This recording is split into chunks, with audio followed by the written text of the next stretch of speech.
It's 75 years old, but Doheny State Beach still wears a timeless look. The Orange County Register's Leland Connolly orients us to this tiny piece of wilderness nestled in a dense urban area. It sits between Dana Point Harbor and San Clemente. So it's about 1.5 miles of coastline here, thought to be the first in the state park system for beach parks. 1931 is, as far as I can tell, we're the first beach, or at least the same year as the first beach. San Clemente came online, San Clemente State Beach, in September of that year. And we're right here in the middle of everything.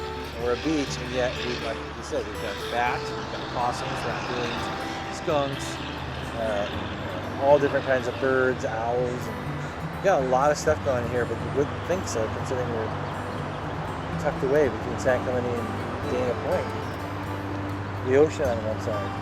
You don't get to be 75 years old without a lot of interesting tales to tell, populated by interesting characters, including one, Pop Proctor, the first lifeguard at Doheny. He may have been the first state lifeguard, it's hard to say, but he was in 1944, I think. He started as a lifeguard and he was 63 years old. I guess he was kind of a character in fishing games, said, "Pop, you're taking too many abalone and lobster.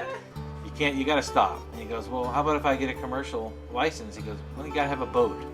So he went down to the fishing game headquarters and said, "I've got a paddleboard." So they gave him a commercial license and he would fish from his paddleboard for lobster and abalone. And what would colorful characters be like without colorful settings that include this butterfly garden and a stately Adobe Park entrance built in the 40s that still stands? The whole park was surrounded by this low adobe wall.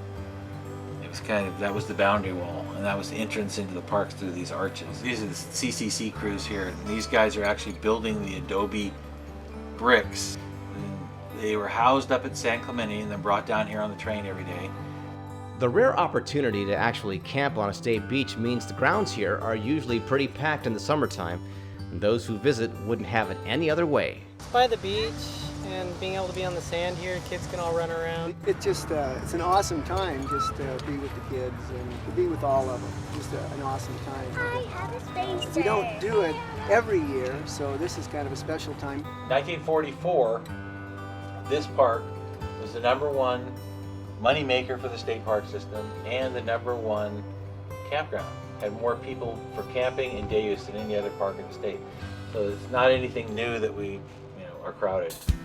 Surfers memorialized in such songs as Surfer Joe, bikers, hikers, all share the space with feathered natives, a grunion run or two, and fish such as the Garibaldi on display in the only aquarium in the state park system.